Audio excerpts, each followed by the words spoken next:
برادران محترم، بزرگوں اور بھائیوں، شیطان انسان کا ازلی اور ابدی دشمن ہے، اور اس کی دشمنی اسی وقت سے آدم ذات کے ساتھ چلی آ رہی ہے جب سے اللہ تبارک و تعالیٰ نے آدم علیہ السلام کو تخلیق میں لایا، اس کو پیدا فرمایا۔ چونکہ اس نے اپنے آپ کو بڑا سمجھا، اللہ کے حکم عدولی کی، اللہ کے حکم کو نہیں مانا، ٹھکرا دیا، ہمیشہ ہمیش کے لیے راندۂ درگاہ ہو گئے۔ اسی وقت سے شیطان نے ٹھان لیا کہ ہم آدم کو اور اس کی اولادوں کو صحیح راستے پر چلنے نہیں دیں گے۔ لیکن بزرگوں اور بھائیوں، اس کے باوجود ہم ہم میں سے اکثر و بیشتر لوگوں کو دیکھا جاتا ہے کہ وہ شیطان کی راہ پر چل رہے ہیں، شیطان کی اتباع کر رہا ہے۔ پہلے زمانے میں بعض لوگوں کو شیطان نظر آ جایا کرتا، تو ایک اللہ والے کو، ایک متقی پرہیزگار آدمی کو شیطان سے ملاقات ہو گئی، اور اس نے سوچا کہ شیطان کے اندر جو اصل راز اور بھید ہے اس کو ہمیں جان لینا ہے تاکہ ہم اس سے بچ سکیں، پرہیز کر سکیں۔ تو شیطان سے جب ملاقات ہوئی تو اس نیک بندے نے شیطان سے سوال کر دیا کہ اے ابلیس لعین، میں آپ کا پکا سچا چیلا بننے کی خواہش رکھتا ہوں۔ وہ کون سا نسخہ، وہ کون سا طریقہ ہے کہ جس کو ہم اگر اپنائیں، جس پر ہم عمل کریں تو میں آپ جیسا بن جاؤں؟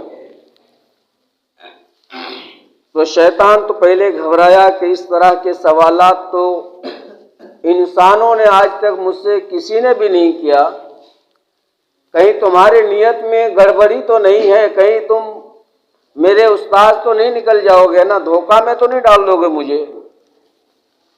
تو اس عارف باللہ نے جواب دیا کہ حضور ایسی بات نہیں ہے، میں آپ جیسا بننا چاہتا ہوں، ایسا نسخہ بتلا دیجئے کہ جس پر میں عمل کر کے ہمارے اور آپ کے درمیان میں کوئی فرق نہ رہ جائے، بالکل میں آپ جیسا بن جاؤں۔ تو جب یقین دلایا اس آدمی نے، اس اللہ والے نے،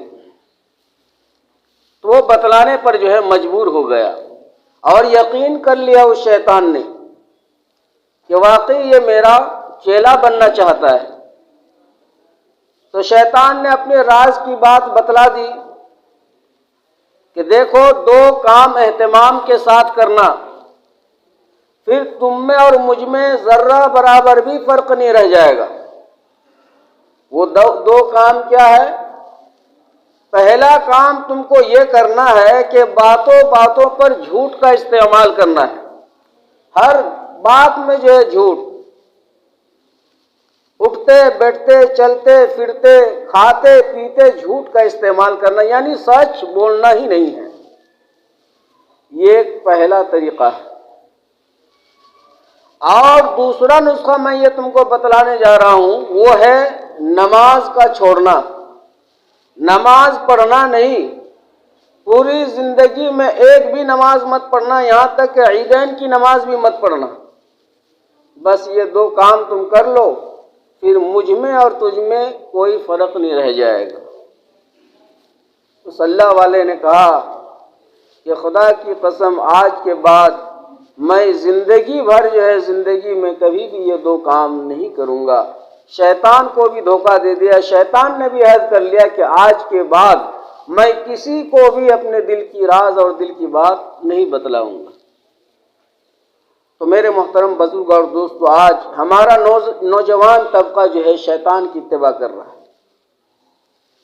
یہ شیطان کی دشمنی اسی دن سے ہے جس دن سے اللہ تبارک و تعالیٰ نے آدم علیہ السلام کو وجود میں لایا،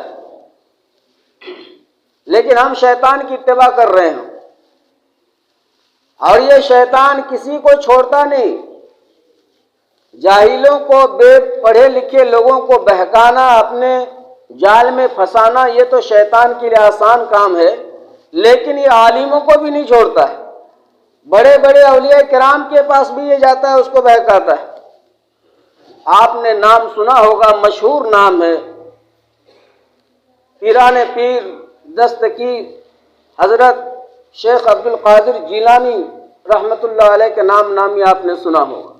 بہت اونچے پائے کے اللہ کے ولی ہیں، بہت بڑے اولیاء میں ان کا شمار۔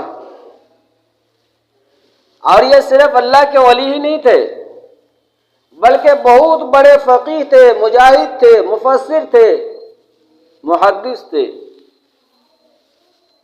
لیکن لوگ ان کو پیر کے نام سے جانتے ہیں اور کہتے بھی ہیں پیران پیر دستگیر حضرت عبد القادر جیلانی رحمۃ اللہ علیہ۔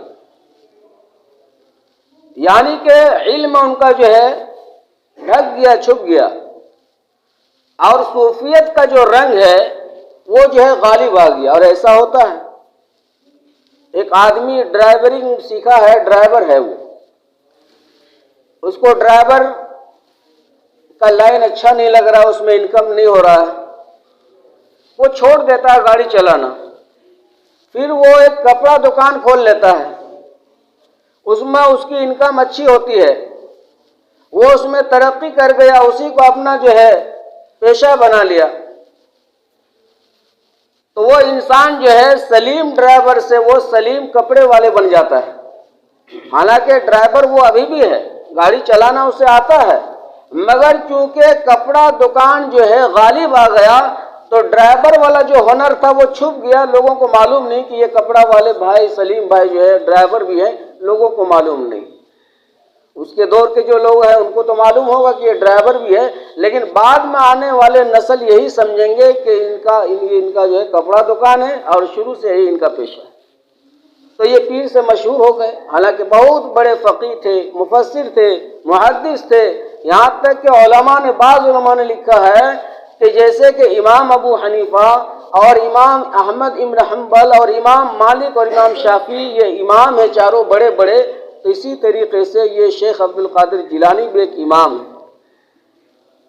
مگر بعض علماء کا خیال یہ ہے کہ نہیں، یہ امام نہیں ہے، بلکہ جس طریقے سے امام ابو حنیفہ رحمۃ اللہ علیہ کے زبردست دو شاگرد امام محمد اور امام ابو یوسف رحمہ اللہ، اسی طریقے سے یہ امام احمد بن حنبل کے شاگرد تھے۔ اتنے اونچے پائے کے جو ہے اللہ کے ولی ہیں، ان کو بھی نہیں چھوڑا۔ شیطان اس کے پاس پہنچ گیا اور وہ جنگل و بیاباں میں اللہ کی عبادت میں مشغول ہے، عبادت کر رہے ہیں، اللہ سے لو لگائے ہوئے، نماز پڑھ رہے ہیں، اور شیطان عبد القادر جیلانی رحمۃ اللہ علیہ کے پاس پہنچ گیا، خدا بن کر پہنچ گیا، اور اس کی آواز میں اللہ تبارک و تعالیٰ نے تاثیر بھی دیا ہے، وہ اپنے رنگ بھی بدل سکتا ہے، آواز بھی بدل سکتا ہے، اس کی آواز بھی بہت دور تک جاتی ہے۔ کچھ اختیارات اللہ تعالیٰ نے شیطان کو دے دیا ہے، کیونکہ اس نے جب اللہ نے اس کو نکالا اپنے دربار سے تو کچھ فرمائشیں بھی انہوں نے کی تھی، تو اللہ نے کہا کہ جاؤ یہ فرمائشیں ہم نے تم کو پوری کر دیا، مگر یاد رکھو کہ میرا بندہ مومن اگر زندگی بھر گناہ کے دلدل میں پھنسا ہوا رہے گا، گناہ کا ارتکاب کرے گا اور ایک آنسو کا قطرہ بہا دے گا تو میں تمہاری ساری محنت پر پانی پھیر دوں گا، میں اس کی توبہ قبول کر کے اس کے گناہوں کو بخش دوں گا، معاف کر دوں گا۔ تو شیطان خدا بن کر شیخ عبد القادر جیلانی رحمۃ اللہ علیہ کے پاس اس جنگل و بیاباں میں وہ جاتا ہے، اور جانے کے بعد وہ خدا بن کر آواز دیتا ہے کہ عبد القادر، تم نے بہت مجاہدے کیے، بہت مشقت اور تکلیف کیے، دن رات ہماری عبادت کی، بہت سارے نوافلات تم نے پڑھے، بہت ساری نمازیں تم نے پڑھی ہے، اب تمہیں عبادت کرنے کی ضرورت نہیں ہے، میں نے تمہاری عبادت کو قبول کر لیا ہے۔ تو اگر علم ان کے پاس نہیں ہوتا، وہ عالم نہیں ہوتے، فقیہ نہیں ہوتے، ہمارے جیسے جاہل آدمی ہوتے تو سمجھ جاتے کہ یہ ندا، یہ آواز اللہ کی طرف سے۔ بوریا بستر اٹھا کر گھر چلے جاتے کہ چلو چھٹی مل گئی، نماز نہیں پڑھنی ہو۔ مصلی بھی جو ہے مسجد میں چھوڑ کر چلے جاتے ہیں. مصلی کی ضرورت ہی کیا ہے؟ اعلان آ گیا خدا کی طرف سے کہ تمہاری عبادت معاف کر دی میں نے. مگر وہ عالم اور فقیہ تھے، مفسر محدث تھے، ان کے پاس علم کا سمندر تھا. اس آواز کو انہوں نے علم کے ترازو میں تولا اور ناپا اور جانچا اور پرکھا تو ان کو پتہ چل گیا. ان کو حضرت شیخ عبد القادر جیلانی رحمۃ اللہ علیہ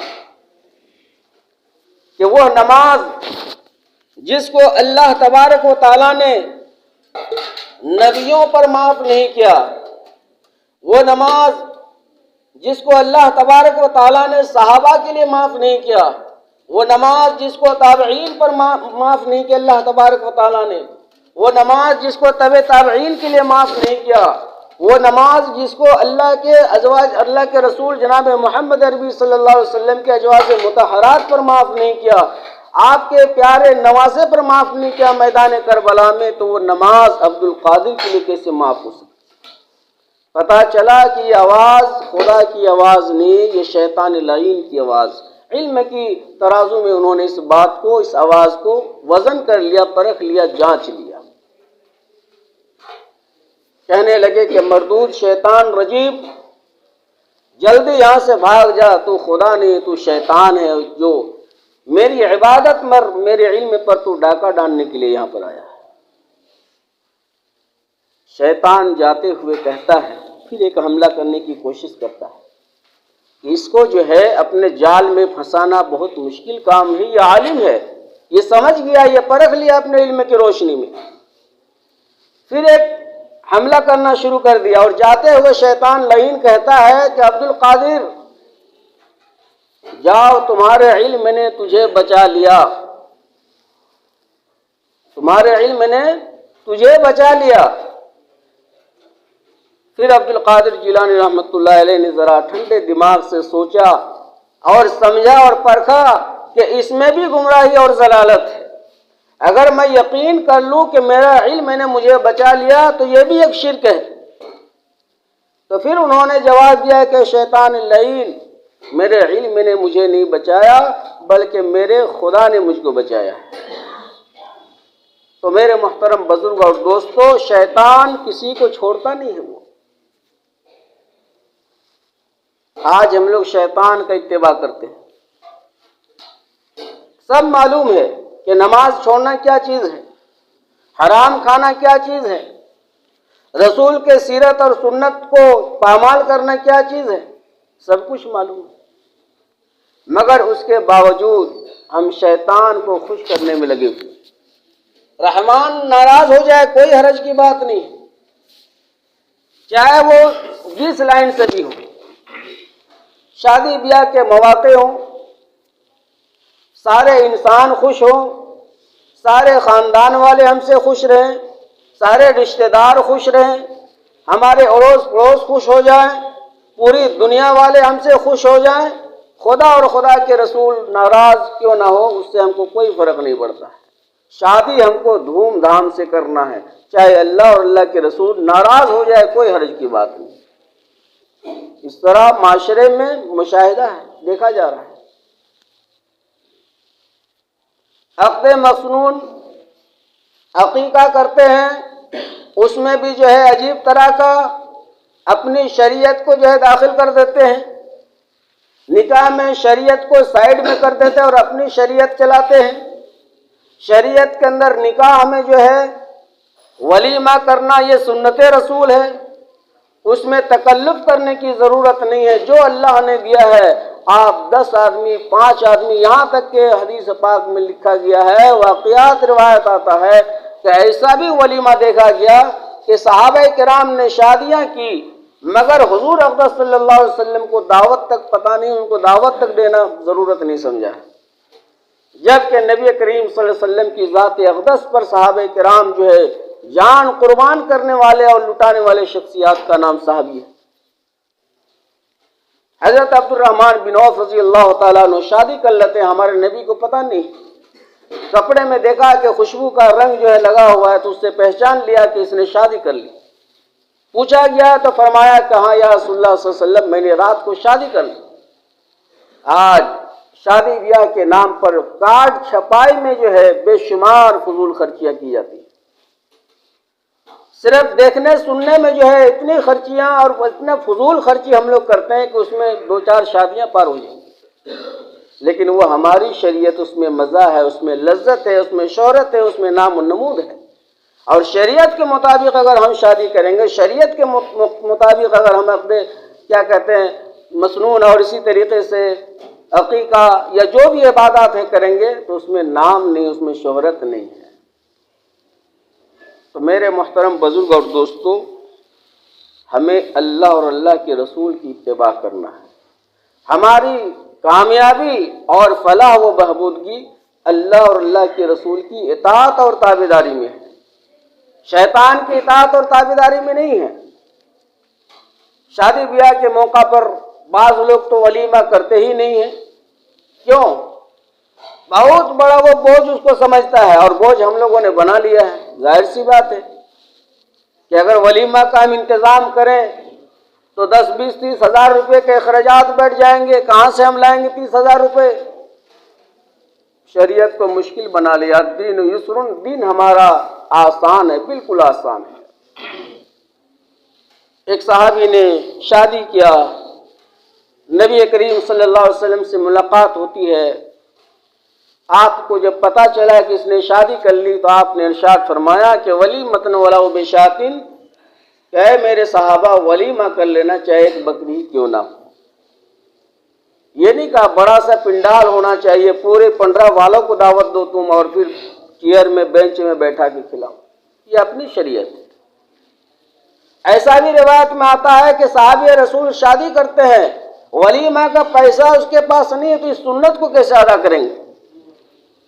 جو موجود صحابہ وہاں پر تھے مسجد نبوی میں عشاء کی نماز کے بعد، ان سے اللہ کے رسول صلی اللہ علیہ وسلم نے ارشاد فرمایا کہ اے میرے صحابہ اپنا اپنا کھانا گھر سے لے کر کے آؤ۔ غریبی کا دور تھا، ایک آدھ روٹی لے کر کے آیا ساتھ میں، سب کوئی 2 روٹی، کوئی 1 روٹی، کوئی ترکاری، کوئی کچھ کوئی کچھ، اور دسترخوان بچھایا اور دلہا بھی شریک ہے اور سب نے بیٹھ کر کھانا کھا لیا، ولیمہ ہو گیا۔ کتنا آسان ہے، لیکن نہیں، اس میں نام نہیں، وہ سنت رسول، اس کو ہم کو نہیں کرنا ہے۔ شادی سے پہلے ہمیں 3 روز مسلسل کھلانا ہے، اس لیے کہ میری سنت اور میری شریعت ہے، اس میں ہماری نام و نمود اور شہرت ہے۔ بچے پیدا ہو گئے، 6 روز اس کا وقت ہو گیا، عقیقہ کرنا مستحب ہے، مسنون ہے، ضروری واجب یا فرض نہیں ہے کہ کرنا ہی ہوگا۔ تو اس میں کیا کرتے ہیں؟ بیجا اور فضول خرچی کرتے ہیں۔ ارے بھائی دین کے اور بھی راستے ہیں، اس میں آپ خرچ کیجئے پیسے کو۔ آپ یہ بیجا خرچ، کس کے یہاں کھانا نہیں بنتا ہے جو آپ اتنی بڑی دعوت کر کے جو ہے اس پیسے کو آپ بیکار کر رہے ہیں؟ آپ مسنون طریقہ کیا ہے کہ بچے کے سر کو موڑا جائے اور بال کے برابر، وزن کے برابر چاندی جو ہے صدقہ کیا جائے۔ لڑکا ہے تو 2 خصیاں جو ہے ذبح کیے جائیں، لڑکی ہے تو 1 خصی ذبح کیا جائے، اور ان گوشت کو کچا جو ہے غریبوں میں تقسیم کیا جائے۔ اور اگر آپ کھانے کے ساتھ پکا کر کھلانا چاہتے ہیں تو بھی اچھی بات ہے، اس میں خرابی نہیں ہے، لیکن اس میں غربا اور یتیموں کا خیال کیا جائے۔ ایسا ہم لوگ نہیں کرتے ہیں۔ قربانی کا بھی یہی مسئلہ ہے، جہاں سے واپس آئے گا، ریٹرن آئے گا، وہیں شیرنی پہنچاتے ہیں، اور جو خالی ہے جس کے یہاں قربانی نہیں ہوا وہاں بھیجنے سے ہم کو کیا فائدہ ہے؟ یہ ساری اپنی شریعت ہے بزرگ اور دوستوں، اس سے ہمیں پرہیز کرنا چاہیے۔ یہ شیطانی جو ہے حرکت ہے، شیطان ہمیں اس طرح کے دماغ میں بات ڈالتا ہے تاکہ یہ اللہ کے مقبول اور پسندیدہ بندہ نہ بن سکے۔ تو میرے محترم بزرگ اور بھائیوں، میں نے جو آیت کریمہ تلاوت کیا ہے اس میں اللہ جل شانہ و من والہ ارشاد فرماتے کہ اے ایمان والو، ایمان والوں کو ہی اللہ تبارک و تعالیٰ نے مخاطب کیا، غیروں کو نہیں بولا ہے۔ ہمیں غیروں کو نہیں دیکھنا ہے، ایمان والوں سے اللہ تبارک و تعالیٰ کو بے حد بے پناہ محبت ہے۔ اللہ تعالیٰ نہیں چاہتے ہیں کہ ہمارے ماننے والے انسان بندہ، کوئی بھی ایک بندہ جو ہے جہنم کے اندر جائے، مگر خود ہی ہم جو ہے جہنم کا راستہ جو ہے ڈھونڈ رہے ہیں اور بنا رہے ہیں۔ تو مخاطب کہ اللہ نے یا ایھا الذین آمنوا، اے ایمان والو، لا تتبعوا خطوات الشیطان، تم جو ہے شیطان کا پیچھے مت چلو، شیطان کا اتباع مت کرو۔ کیوں؟ اس لیے کہ وہ تمہارا کھلا ہوا دشمن ہے۔ اس لیے میرے محترم بزرگوں اور بھائیوں، اللہ تبارک و تعالیٰ نے یہ جو زندگی کے چند انمول نعمتیں ہمیں دے رکھی ہیں، ہم اس کی قدر کریں اور آخرت کی بھی فکر کریں۔ دنیا کے تفکرات کے ساتھ ساتھ آخرت کی زندگی جو لامحدود زندگی، اس کی بھی فکر کریں۔ اللہ تعالیٰ ان باتوں پر عمل کی توفیق عطا فرمائے۔